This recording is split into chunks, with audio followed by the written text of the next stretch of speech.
Si vous vous réveilliez avec des parties de peau arrachées de votre corps, que feriez-vous? Cette famille de cinglés en a après votre peau, et vous devrez vous échapper d'un labyrinthe mortel pour éviter d'être découpé et transformé en crème pour la peau. Je vais vous expliquer les erreurs commises, ce que vous devriez faire, et comment battre les récolteurs de peau dans Fear Farm 2. Cet homme va faire la plus grosse erreur de sa vie. Herschel entre dans ce bâtiment et est surpris de trouver cette personne attachée à une table d'opération, se débattant pour sauver sa vie. L'homme appelle sa femme Florence qui l'informe que quelque chose ne va pas avec la peau de l'homme. Leur procédure, disons, dérangeante, ne fonctionne pas avec leur sujet actuel et l'opération est un échec. Elle s'excuse avant de saisir un scalpel prête à mettre fin aux souffrances de l'homme. Herschel l'arrête alors qu'elle approche la lame, mais Florence lui rappelle qu'ils doivent obtenir un échantillon génétique de la peau d'un sujet, mais que cet homme n'en a pas assez. Elle se demande si son partenaire l'aime toujours et le convainc qu'ils doivent tuer le sujet. Elle le supplie de la soutenir. Mais Herschel exige de savoir d'où il vient.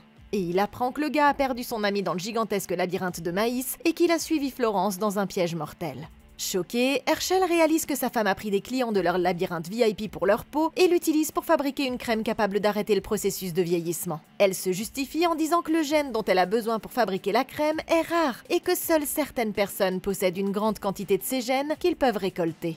Mais le seul moyen d'y parvenir est d'enlever d'autres clients du labyrinthe.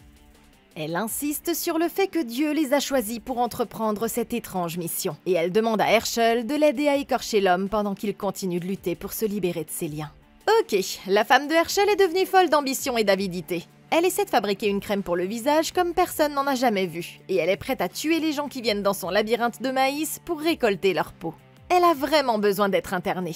Mais Herschel peut faire quelque chose pour empêcher sa femme de commettre ce faux pas tragique, cesser son entreprise fétichiste et pour sauver son mariage en même temps. Cet homme est allongé ici presque découpé avec sa peau scalpée comme une dinde qu'on aurait écorchée. Il est impossible de le sauver à ce stade. Et si le couple le laisse partir, ils seront tous les deux arrêtés pour agression et tentative de meurtre. Plutôt que de le tuer, il devrait d'abord lui proposer de participer au sein de leur nouvelle entreprise de crème pour le visage, qui est sûre d'être un succès. Après tout, il vient d'entendre tout le business plan de Florence et elle est prête à tuer pour ça. Il sait donc qu'ils sont sérieux. Une fois qu'ils l'auront enrôlé et qu'ils auront enterré la hache de guerre, Herschel devrait engager un vrai scientifique pour aider sa femme avec sa crème pour le visage. Elle n'est manifestement pas très compétente dans ce domaine. Et si elle connaissait un tant soit peu le récepteur MC1R, elle se rendrait compte que ce gène ne se trouve pas que chez les humains, mais aussi chez des mammifères domestiqués comme le bétail, les chevaux, les cochons et les renards. Ici, elle utilise le gène MC1R pour illustrer le fait qu'une certaine protéine qu'elle peut utiliser dans sa crème pour le visage ne se trouve que dans un petit pourcentage de la population. Mais si elle examinait la peau d'autres mammifères, elle se rendrait compte que la peau humaine est très similaire à celle de la plupart des autres mammifères, en particulier à la peau de cochon. Avant de décider de tuer carrément des gens, Herschel devrait suggérer qu'il fasse plus de recherches pour découvrir si cette protéine se trouve aussi chez d'autres mammifères. Pour l'instant, cette femme n'est qu'une meurtrière avec un scalpel et un rêve, et ils sont prêts à risquer leur vie entière pour poursuivre cette entreprise sans se demander s'ils peuvent se procurer les ressources dont ils ont besoin auprès de sources moins risquées. Comme dans toute entreprise, Herschel et Florence doivent évaluer le moyen le moins risqué et le plus rentable d'obtenir les ingrédients dont ils ont besoin. Mais pour l'instant, ils se lancent tête baissée dans l'option la plus agressive, et ils vont en payer le prix. Bien sûr, Peter ne sera pas content, mais on élève et on récolte du bétail tous les jours en toute légalité. Et en plus, ils vivent déjà dans une ferme avec plein de bétail pour démarrer leur activité. Toute cette opération pourrait être sauvée de la folie meurtrière si seulement ils décidaient d'appuyer sur le frein et de chercher un directeur scientifique pour diriger leur nouvelle entreprise. Au lieu de ça, ils s'apprêtent à découper ce type comme s'il s'agissait d'un repas de Thanksgiving, et ils n'ont même pas encore dit le bénédicité. Florence tend le scalpel et embrasse la main de son mari. Convaincu, Herschel approche lentement le scalpel de sa gorge, tuant l'homme et mettant fin à ses souffrances. Ces psychopathes sont à la tête d'une entreprise inquiétante, et ils feront tout ce qui est en leur pouvoir pour s'assurer que cette crème pour la peau révolutionnaire fonctionne, alors que le sang de leur sujet d'expérience s'écoule doucement de la table d'opération. 15 ans plus tard, Herschel se prépare à participer à cette émission de variété et se rend sur le plateau. Il explique avec passion aux téléspectateurs que sa femme est décédée il y a des années, mais qu'elle a fait une découverte capitale dans le processus de vieillissement humain. Il présente sa fille Gemma et informe les téléspectateurs que leur produit peut inverser le processus de vieillissement. Il montre des exemples réels de l'efficacité de la crème sur des personnes âgées, et Gemma assure aux clients un remboursement complet s'ils ne constatent pas de résultats dans les 2 semaines. Herschel insiste pour que les téléspectateurs achètent maintenant, en leur envoyant un pot supplémentaire de crème pour le visage pour toute commande passée dans les 60 prochaines minutes. De retour à la ferme Cool Pumpkin Patch, Andy, l'homme à la queue de cheval, pianote sur son téléphone quand il entend un bruit étrange. Il jette un coup d'œil à travers la clôture de la cage, vérifiant que tous les cobayes kidnappés gisent inconscients. Et il passe au box suivant où cet homme supplie qu'on lui laisse la vie sauve. À l'extérieur, Herschel apprend à sa fille à tirer avec précision avec un arc et une flèche. Ils discutent de leur inventaire actuel de sujets en peau et Gemma l'informe qu'ils ont juste assez de donneurs de peau pour durer. Mais elle suggère qu'ils en ont besoin de plus. Herschel refuse d'aller chercher d'autres personnes dans le labyrinthe, parce qu'il sait que quelqu'un pourrait découvrir qu'ils ont pris plus de sujets que nécessaire. Il a déjà perdu sa femme en essayant de prélever des participants au labyrinthe, et il sait que la vie de Gemma pourrait être en danger. Pendant ce temps, Andy entre négligemment dans la salle d'examen et réajuste la perfusion de Mélanie qui est allongée et dont des morceaux de peau ont déjà été découpés. Tout à coup, il entend un autre homme se débattre à l'extérieur. C'est alors qu'il aperçoit un sujet en train de s'enfuir et il laisse accidentellement la porte de Mélanie ouverte, ne réalisant pas qu'elle est sur le point de se réveiller de son long sommeil. Herschel entend une alarme provenant de l'intérieur de son laboratoire et il se tourne vers les gens ordinaires qui se tenaient derrière lui. Confus, il leur assure que c'est pour signaler la présence éventuelle d'un ours, ce qui arrive rarement. Herschel se dirige vers sa fille et lui ordonne d'entrer dans le labyrinthe et de vérifier si un de leurs cobayes s'est échappé. Il lui rappelle que les pièges habituels ne sont pas utilisés pendant les heures de travail, ce qui signifie qu'elle devra éliminer elle-même les fuyards potentiels. Sur ce, Gemma saisit une flèche et s'enfuit dans le labyrinthe. Plus tard, Herschel ordonne à ses fils d'arrêter l'alarme, et il demande à Andy de trouver l'emplacement actuel de leur cobaye. Il apprend alors qu'il s'est enfui dans le labyrinthe, et il annonce à la foule que les personnes nues et ensanglantées qui courent dans le maïs font partie de l'expérience. Andy se précipite en faisant des signes en direction du cobaye qui s'est enfui, tandis que Herschel lui ordonne de calmer les autres participants si quelque chose devait se produire.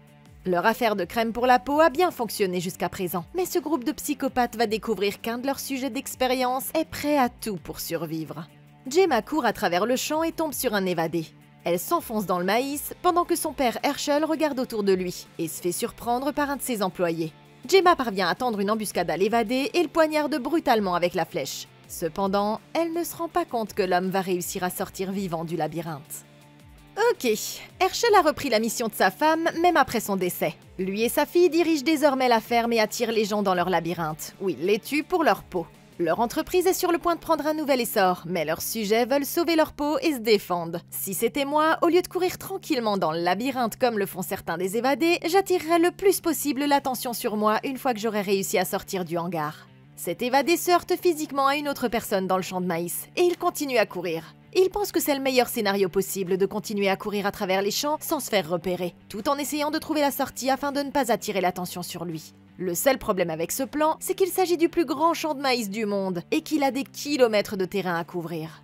Herschel et sa famille ont déjà préparé les clients à ne pas être surpris quand ils rencontreront les fuyards, en disant qu'ils font partie de l'expérience. Mais s'ils réfléchissaient un peu, ces évadés se rendraient compte que c'est peut-être leur seule occasion de faire une scène et d'amener quelqu'un à croire leur histoire. Actuellement, le champ de maïs est envahi de clients. Il fait encore jour et il y a des gens partout. Dès que je trouverai un client, je commencerai à le supplier de me laisser la vie sauve.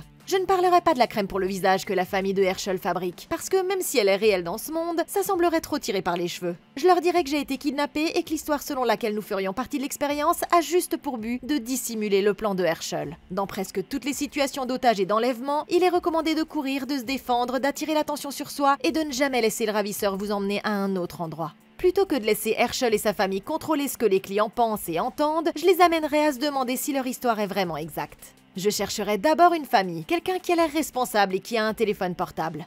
Si c'était moi, je ferais en sorte de ne jamais les quitter, de sorte que quand Herschel essaiera de m'attraper, ils seront témoins de tout ce qui se passera. Il ne pourra pas me tuer devant eux, et ça l'obligera soit à partir, soit à réfléchir. Quoi qu'il en soit, partir avec un des membres de la famille en silence n'est pas une option. Mais en causant des troubles, quelqu'un finira forcément par appeler la police pour au moins enquêter sur l'endroit.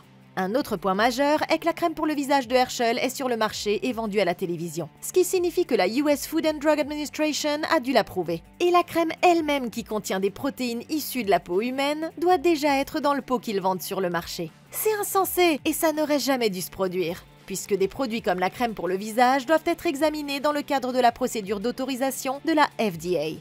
Une fois que j'aurai pris la fuite, je pourrai déposer une plainte auprès du Better Business Bureau pour qu'une enquête soit ouverte afin de démanteler l'entreprise d'Herschel et de savoir comment tout ça a pu se produire au tout départ. Au même moment, Mélanie se réveille d'un long sommeil sans savoir où elle se trouve. Elle entre dans le box d'un autre sujet d'expérience et la jeune fille découvre plusieurs personnes inconscientes reliées à des intraveineuses.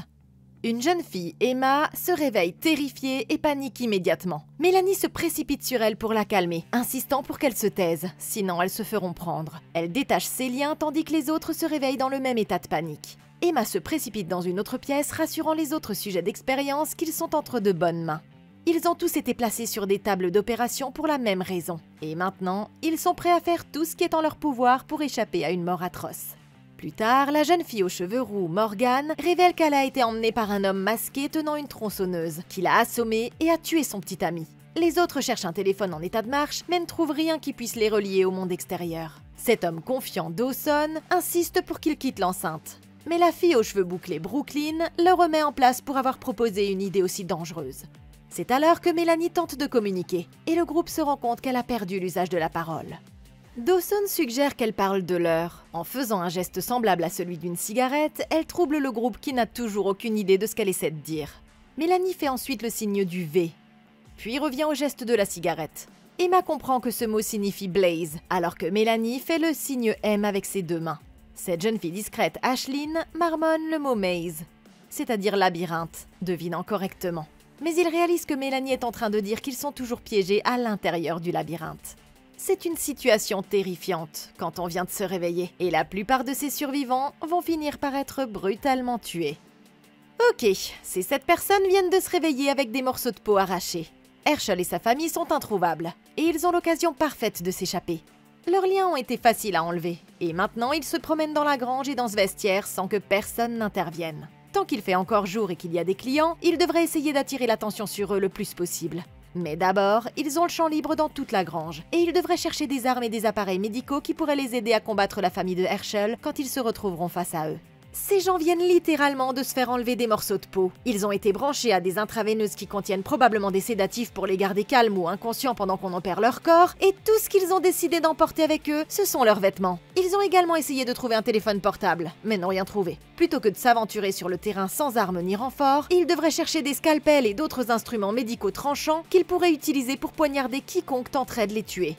La seule chose dont nous sommes sûrs qu'ils disposent, ce sont ces poches de perfusion qui ont dû être introduites dans leur peau à l'aide d'aiguilles intraveineuses. Bien qu'elles sont petites, chacun devrait s'assurer de garder son aiguille et l'utiliser pour poignarder dans les yeux, le cou ou la tempe, afin de causer des dommages critiques à leurs ravisseurs.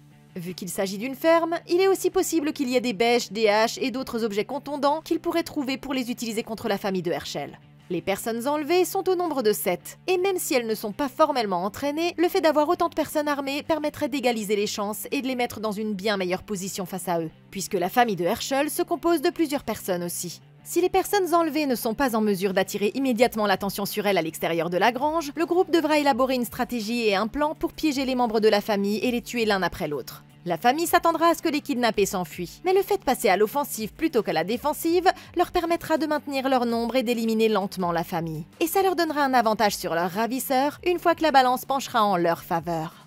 Les personnes enlevées pourraient le faire en s'emparant de la grange et en prétendant qu'une personne a été laissée derrière parce qu'elle était trop blessée pour continuer. Quand la famille viendra enquêter sur ce qui s'est passé, les kidnappés pourront utiliser leurs armes pour les tuer, l'élément de surprise jouant en leur faveur. Il se pourrait que plusieurs personnes viennent enquêter en même temps. Les kidnappés devront donc se préparer à utiliser le plus grand nombre de personnes possible pour leur tomber dessus en même temps. Pendant ce temps, Herschel fait la leçon à sa famille de tueurs violents, les informant qu'ils ont eu le fuyard, mais qu'ils doivent revoir certaines pratiques. Il leur explique que leur piège ne s'active que la nuit pour éviter de blesser les habitués du labyrinthe et d'exposer leurs opérations de prélèvement de peau. Herschel rappelle au groupe qu'ils ont conclu un nouveau marché avec le Japon et que de grosses sommes d'argent sont en jeu s'ils se plantent. Il reproche ensuite à Andy d'avoir emmené tous les tueurs dans l'enceinte, rappelant qu'il n'avait demandé qu'aux employés essentiels d'assister à sa réunion. Confus, Andy ne se rend pas compte de la grosse erreur qu'il vient de commettre. Herschel lui rappelle que si tous les tueurs sont ici, personne n'est à l'extérieur pour arrêter les fuyards potentiels. Andy envoie alors un de ses potes vérifier les sujets de test, et celui-ci découvre que toutes les cellules de détention sont vides. Herschel continue de sermonner les tueurs, mais c'est alors que l'ami d'Andy vient lui chuchoter quelque chose à l'oreille. Andy fait semblant d'avoir besoin d'aller pisser, mais son patron sait qu'il se passe quelque chose. Herschel se rapproche de l'homme et lui demande de répéter ce qu'on vient de lui dire, apprenant la pire nouvelle possible. Il vérifie les cellules de détention et Gemma insiste sur le fait qu'il n'y a aucun moyen pour les cobayes de s'échapper, les pièges nocturnes étant déjà activés. Herschel s'interroge sur la gestion des stocks. L'équipe n'ayant pu honorer qu'une partie des commandes et n'ayant plus rien en réserve, il suggère de retarder les nouvelles commandes. Et le père et la fille se disputent pour savoir s'ils doivent traquer les cobayes qui se sont échappés. Il demande à l'équipe de les rattraper ou de laisser les pièges les tuer, gaspillant ainsi une peau précieuse et nuisant à leur activité. Ils décident de sortir tandis que Gemma demande au quarterback de rester en arrière et de surveiller le bâtiment. À l'extérieur, les fuyards marchent sans réfléchir dans le labyrinthe, sans savoir où ils vont. Dawson insiste pour qu'ils continuent à avancer parce que c'est mieux que de ne rien faire. Emma leur suggère qu'ils doivent suivre une seule direction, et Dawson leur montre un panneau qu'ils pourraient suivre comme point de repère. Mélanie leur fait signe de couper à travers les tiges de maïs. La blonde Stacy se rend compte que ces passages sont sinueux, mais que le fait de courir le long des plantes leur permettra d'aller en ligne droite. Le groupe accepte de suivre le conseil de Mélanie et de s'engager dans les sentiers étroits. Ashley annonce bruyamment qu'elle a trouvé une barre métallique sur le sol, ce qui alerte accidentellement cet homme armé d'une tronçonneuse de sa présence. Soudain, Dawson court tout droit dans un piège à ours, ce qui le blesse à la cheville. Les filles tentent de le retirer, mais la fille rousse panique en voyant ce qui s'est passé, et elle s'excuse avant de décider de s'enfuir, entraînant avec elle la plupart des membres du groupe. À présent, le jeune homme se retrouve tout seul et va soit mourir, soit être capturé. Ok, le groupe vient de se rendre compte que le champ de maïs est rempli de pièges la nuit, et ils n'ont rien fait pour se préparer. S'ils tombent nez à nez avec un des tueurs, ils seront totalement dépourvus d'armes. Et ils ont déjà une personne en moins, alors qu'ils ne se sont pas aventurés très loin dans le champ. Si c'était moi, plutôt que d'essayer de traverser le labyrinthe, je retournerais dans la grange, et j'en profiterais pour piéger et tuer la famille de Herschel. Cette stratégie est toujours d'actualité, et s'ils agissent vite, ils pourraient reprendre l'endroit pendant que toute la famille d'Herschel est à leur recherche. Cependant, les personnes enlevées sont déjà sur le terrain, et elles ont attiré l'attention sur elles. Elles risquent donc d'avoir du mal à revenir sans se faire repérer. Comme il fait nuit, il n'y a plus de clients, et ils ont besoin de faire savoir à toute personne autre que la famille qu'il y a des personnes vivantes dans le champ qui tentent de s'en échapper. Le seul avantage qu'ils ont sur la famille, c'est que la majorité des membres de la famille sont incroyablement stupides, donc s'ils jouent bien leur jeu, ils pourraient être capables de les déjouer. Il sera difficile d'attirer l'attention sur eux dans cette situation. Les personnes enlevées n'ont pas d'allumettes ni quoi que ce soit pour allumer un feu, et le maïs n'est pas particulièrement inflammable, à moins qu'il ne fasse jour pour commencer. Leur meilleure stratégie consisterait donc à essayer de tirer parti de ces luminaires géants suspendus au-dessus du champ de maïs. Ces lumières ressemblent à celles d'un stade et doivent certainement être utilisées par la famille pour se déplacer dans le champ de maïs la nuit. Les personnes enlevées devraient s'approcher de l'un d'eux et grimper dessus pour éteindre les lumières. En plus, ces lumières sont si puissantes que le fait de les couper attirerait l'attention de tout conducteur connaissant la région sur le champ lui-même. Une telle lumière qui tomberait sur le sol provoquerait une perturbation majeure, et toute personne se trouvant dans les environs devrait l'entendre et être attirée par le champ. Ça attirerait aussi Herschel et sa famille vers les personnes enlevées, et ils devraient donc se déplacer et s'enfuir à nouveau très rapidement.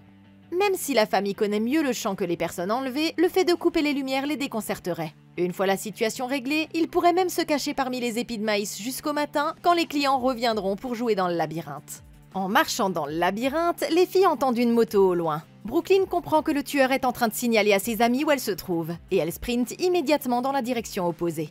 En la poursuivant sur le sentier, les filles suggèrent de retourner dans le champ de maïs, mais elles réalisent que ça pourrait être extrêmement dangereux. C'est alors qu'Emma la naïve pense que le tueur à la moto n'essaie peut-être pas de leur faire du mal, mais en le voyant sortir une batte à pointe, la jeune fille se rend compte qu'elle a tort. Elles sont poursuivies par le tueur à la moto, tandis que Mélanie, apparemment expérimentée, lance une barre métallique dans la roue de l'homme au moment où il passe. Elle se demande si le tueur est mort, mais Mélanie le tue brutalement avec sa propre arme, ce qui fait une victime, et il en reste 13. Elle sort une carte de sa poche, et les filles la regardent pour trouver un chemin qui les mènerait potentiellement hors de ce labyrinthe sans fin. Tout à coup, la rouquine aperçoit un géant terrifiant qui se tient juste derrière elle. Il actionne sa tronçonneuse, et les filles courent à nouveau pour sauver leur peau. Complètement paniquée, elle sprint à travers les sentiers étroits tandis que l'homme se rapproche. Il continue à les poursuivre avec sa tronçonneuse prête à l'emploi, mais il perd de vue les fuyardes, ainsi que l'énergie de courir plus loin. Les survivantes réalisent qu'elles ont distancé le tueur à la tronçonneuse et elles décident de ce qu'elles vont faire, en avançant lentement et en vérifiant sur la carte. Les filles se rendent compte qu'elles sont proches du fond, alors qu'Ashlyn actionne accidentellement un fil de fer et se retrouve coincée sous un filet. Elle se précipite pour l'aider, tandis que la rouquine signale que l'alarme se déclenche, ce qui signifie qu'elles doivent partir vite. Le groupe va alors se séparer. Brooklyn les abandonne et prend la batte à pointe, alors que la rouquine la rejoint. Les autres filles continuent de retirer le filet d'Ashlyn, quand tout à coup, Stacy est abattue par Gemma. Ça fait 2 victimes, et il en reste 12. La reconnaissant, Mélanie se précipite vers elle sans aucune crainte. Elles échangent des coups alors que les autres filles décident de les laisser tranquilles.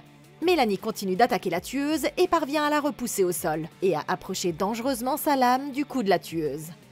Gemma la repousse avant qu'elle ne soit blessée, mais elle perd sa cible dans l'opération. Herschel appelle pour demander des nouvelles de la situation et on lui dit que les fuyardes sont actuellement dans la zone 10. En entendant ça, Herschel pète un câble, mais Gemma lui rappelle qu'il reste encore 36 hectares pour s'échapper. Il réprimande sa fille de s'être engagée avec les fuyardes, mais Gemma l'informe que chaque tueur se trouve dans une zone différente. Tout le monde ayant désobéi aux ordres d'Herschel, elle insiste sur le fait qu'ils s'en sortiront. Alors que Jack, le quarterback, entre avec un des fuyards. C'est le premier évadé à être attrapé, mais il ne sera sûrement pas le dernier. Ok, alors Mélanie, c'est le MVP des personnes enlevées. Elle a déjà affronté Herschel et sa famille dans Fear Farm, et elle possède de sérieuses aptitudes au combat qui constituent un énorme avantage pour elle et les autres filles. Elle a déjà tué un membre de la famille et a confronté Gemma dans un combat à main nue. Cependant, il y a quelque chose qu'elle aurait pu faire qui aurait sérieusement aidé les filles à s'échapper du champ de maïs. Ce tueur ici a poursuivi Mélanie et les autres filles sur sa moto. Elle a arrêté la moto en lançant une barre en métal dans une des roues, et la barre métallique a atterri dans les rayons de la moto, l'arrêtant dans sa course et éjectant le membre de la famille. Mélanie tue ensuite le gars à la moto avec sa propre arme, et les filles repartent à travers le champ.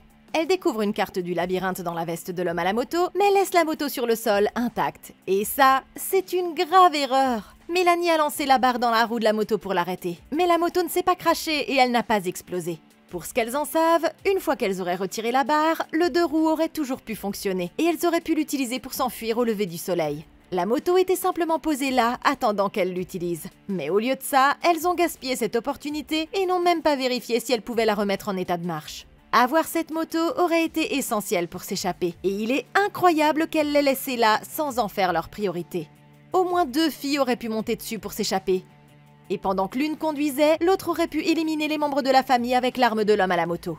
Comme le dit Gemma, ce champ de maïs fait 40 hectares, et il y en a 36 entre elle et la liberté. S'échapper le lendemain matin sans véhicule motorisé est peu probable, sans quoi que ce soit pour accélérer le processus. Mais elle gaspille complètement cette opportunité et décide de continuer à avancer à pied. L'autre chose, c'est que cet homme à moto n'a aucune raison de ne pas avoir de téléphone portable. Avant de le quitter, elles auraient dû le dépouiller jusqu'à l'os pour voir s'il y a quelque chose qu'elle pourrait utiliser pour communiquer avec le monde extérieur. Gemma possède une radio pour communiquer avec son père, et les autres membres doivent avoir quelque chose qui leur permet de l'informer de la zone dans laquelle il se trouve, étant donné que le domaine est si vaste. Les radios ont différentes stations.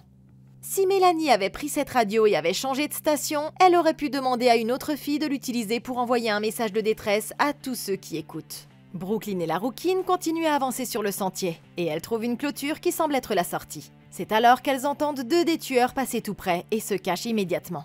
Morgan insiste sur le fait que la clôture est leur moyen de sortir de cet enfer, mais elles doivent passer devant les tueurs sans être entendues. Brooklyn propose de les distraire assez longtemps pour permettre à Morgan de passer.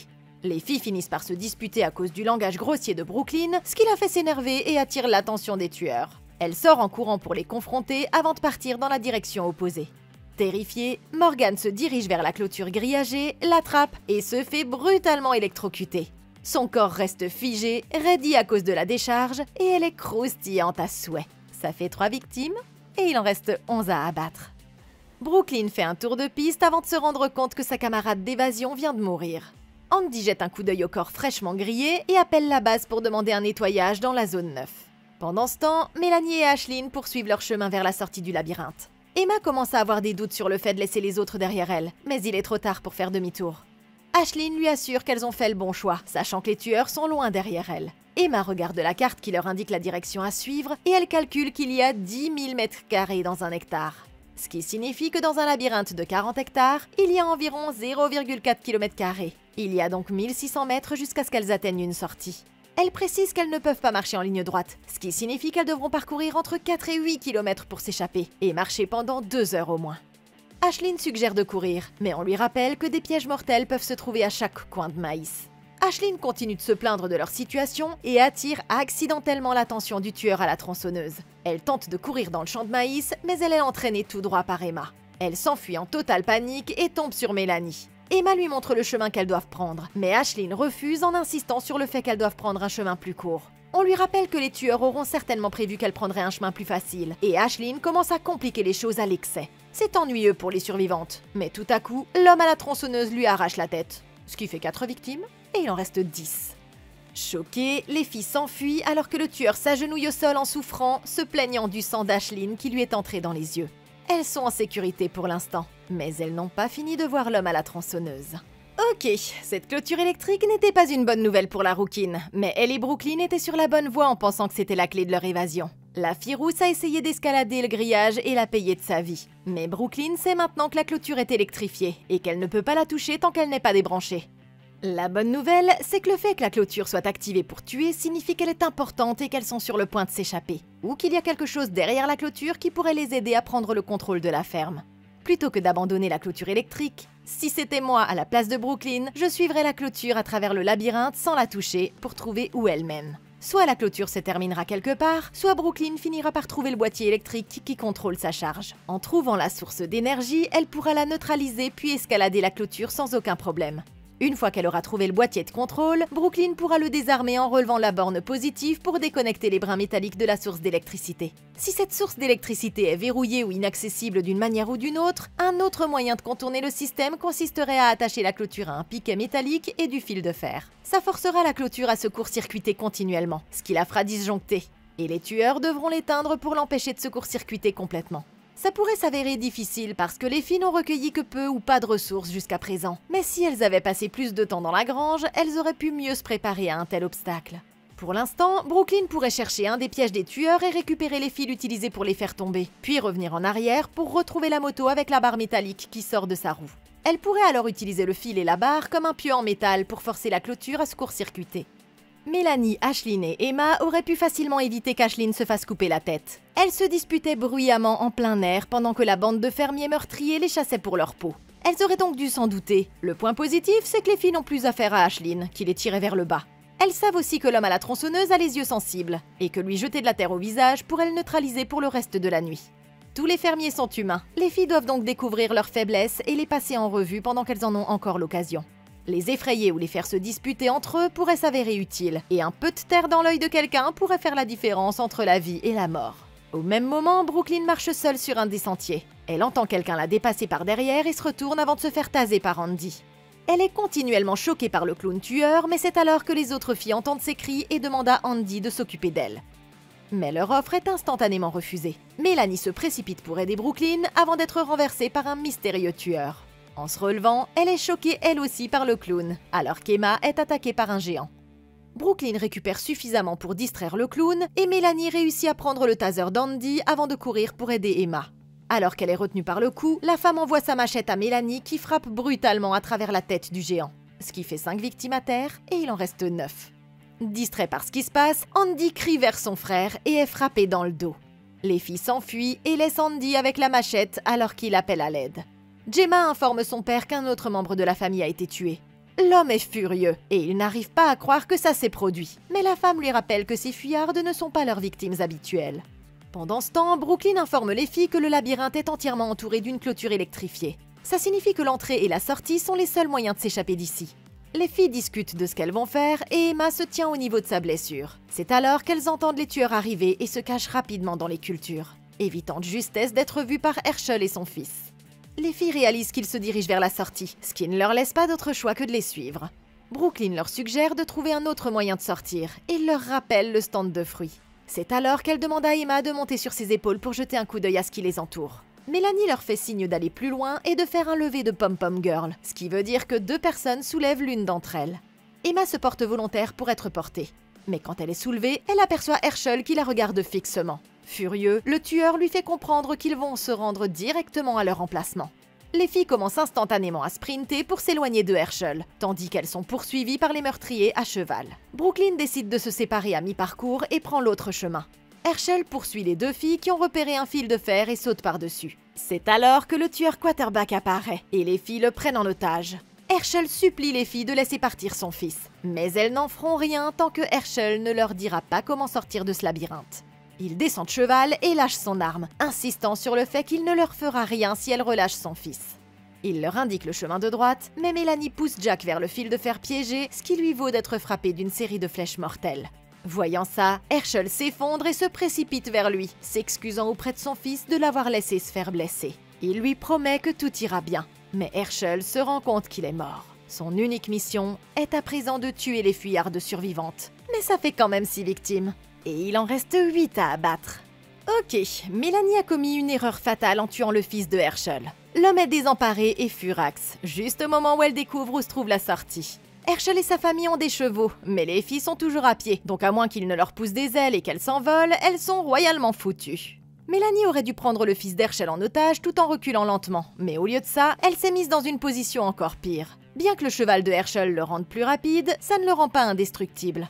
Et si Mélanie avait été intelligente, elle aurait changé de stratégie et n'aurait pas essayé de fuir, mais plutôt d'éliminer Herschel et son cheval. Le cheval donne à Herschel un avantage majeur quand il s'agit de courir. Mélanie peut toujours se précipiter vers la sortie, mais il la suivra à chaque coin de maïs en quelques secondes. Ça fait de la fuite une stratégie totalement irréalisable et ne fera que la rendre plus vulnérable une fois qu'elle aura épuisé son énergie en essayant de s'enfuir. Elle doit également faire attention à Gemma, qui peut la tuer de loin avec son arc et ses flèches. Cependant, si Mélanie décidait de faire profil bas et de se coucher complètement dans le champ de maïs, elle pourrait tendre un piège à ses ravisseurs et essayer de les neutraliser. Pour l'instant, Mélanie a la batte à pointe de l'homme à la moto avec elle. Et si elle prend suffisamment d'avance sur Gemma et Herschel, elle pourrait s'allonger dans le champ de maïs près de la sortie où Herschel sait qu'elle veut aller. Quand il passera au trot sur son cheval, elle pourra frapper le cheval au genou avec sa batte à pointe, ce qui fera tomber Herschel de sa monture. Elle devra agir vite, parce que Herschel ne sera peut-être pas mortellement blessé dans la chute, mais il sera au moins descendu de sa protection surélevée, et à portée de batte. Elle pourra alors le tuer facilement alors qu'il sera allongé sur le sol. Les chevaux sont des animaux incroyablement forts, mais ils sont facilement effrayés et peuvent être mis hors d'état de nuire en blessant leurs jambes. Cette stratégie joue donc sur les avantages de Mélanie et les faiblesses de Herschel. Herschel a également un fusil, donc s'il sait où elle se trouve, il peut lui tirer dessus d'un coup net, contrairement à ce qui se passerait si elle était cachée dans le champ de maïs. Après avoir tué Herschel, elle peut prendre l'arme et l'utiliser contre Gemma, qui sera sans doute furieuse que son père ait été tué lui aussi. Pour tuer Gemma, c'est à qui tirera la première, mais une arme à feu est plus mortelle qu'un arc et des flèches, et Mélanie aura plus de chances de survivre. Une fois le père et la fille tués, les filles devront encore s'inquiéter des autres membres de la famille. Mais Herschel et Gemma étaient les cerveaux des opérations. Il leur suffira donc de se frayer un chemin vers la sortie en utilisant tranquillement l'arme de Herschel si nécessaire. Brooklyn continue d'avancer seule, mais elle trébuche et tombe dans une série d'éclats de verre mortels. Elle les retire lentement en grognant de douleur et continue son chemin. Pendant ce temps, Emma et Mélanie trouvent le clown tueur toujours effondré après les événements de tout à l'heure. Mélanie suggère de le frapper par derrière. Emma est d'accord avec son idée et décide que c'est le bon plan, et elle fait signe à sa partenaire de tenter le coup. Elle se faufile par derrière, mais Emma est subitement frappée d'une flèche dans le cou. Elle se vide de son sang tandis que Gemma lui fait la morale pour qu'elle reste à terre, ce qui signifie que les fuyardes sont tombés droit dans un piège sans s'en rendre compte. Ça fait donc 7 victimes à terre, et il en reste encore 7 autres. Brooklyn sort du champ de maïs, court jusqu'à l'entrée et saute par-dessus cette grille. Elle frappe à la porte d'un étranger, exigeant qu'il ouvre et appelle la police. Pendant ce temps, Mélanie aperçoit au loin une autoroute pleine de voitures. Elle s'élance vers la sortie qui va la sauver, mais c'est alors que Gemma sort de nulle part et lui crie qu'elle va mourir. Gemma ne parvient pas à la toucher avec une seule flèche, mais Herschel arrête la fuyarde en bloquant sa sortie. Herschel est déterminé à se venger de la mort et de la destruction que Mélanie a causée. Il appelle sa fille et lui demande de l'achever. Elle se précipite sur Mélanie et la poignarde dans la jambe. Alors que les deux filles se battent, Gemma lui plante une flèche directement dans la hanche. La fuyarde tombe, mais se relève et l'arrache vicieusement de son corps. Gemma se précipite pour saisir une autre flèche et manque de peu un coup de batte à pointe de Mélanie. Quand elle se retourne, Gemma plante la flèche dans son corps avant de prendre la batte et de la balancer dangereusement près de son visage. La meurtrière la frappe au sol et assomme rapidement Mélanie. Pendant ce temps, Brooklyn parle à l'inconnu qui est choqué de voir l'état dans lequel elle se trouve. Il l'informe qu'il n'y a qu'un seul poste de police à plus de 30 km de là avec un seul officier actif. Mais il assure à Brooklyn qu'ils sont en sécurité. La porte est fermée à clé et il a un fusil s'ils ont besoin de l'utiliser. C'est alors qu'ils entendent frapper et que l'étranger sort. Brooklyn réalise trop tard qu'il fait partie du groupe de tueurs et elle se fait coincer par Herschel qui l'assomme. Plus tard, Mélanie se réveille et découvre qu'elle est de retour dans la grange, avec les autres fuyards. Herschel révèle que leurs yeux et leurs bouches ont été cousus. La scène est brutale, mais Mélanie est trop précieuse pour subir le même traitement. Herschel rappelle à la jeune fille que sa peau est trop féconde pour être gâchée et qu'elle contient plus de produits chimiques anti-âge que tous les autres sujets qu'ils ont vus jusqu'à présent. Tout à coup, Gemma annonce qu'elle a fait une découverte terrifiante. L'équipe a réalisé qu'ils pouvaient toujours utiliser la peau, même sur un patient infirme. C'est alors que les tueurs maintiennent Brooklyn sur place et lui brisent sadiquement la cheville. Et Mélanie ne peut rien faire d'autre que regarder. Herschel la confronte en lui demandant s'il était nécessaire de tuer son propre enfant pour s'échapper du labyrinthe. Il admet avoir des regrets d'avoir créé Fear Farm, et il se demande si tout ça en valait la peine. S'approchant de Mélanie, il la poignarde brutalement dans le ventre, tuant la jeune fille et ruinant tous leurs espoirs de s'en sortir vivants. Et ça fait 8 victimes, et seuls 6 sont encore debout. Si on peut dire. En fin de compte, Herschel et sa famille ont échappé au châtiment, mais ils ont appris une leçon importante sur la gestion d'une entreprise. Parfois, il suffit de casser quelques chevilles pour atteindre ses objectifs. Mais qu'en pensez-vous? Comment auriez-vous battu Fear Farm 2? Dites-le moi dans les commentaires ci-dessous. Merci beaucoup d'avoir regardé. Laissez un like, abonnez-vous et consultez la playlist de Comment battre pour d'autres vidéos comme celle-ci. Et d'ici la prochaine fois, passez une excellente journée!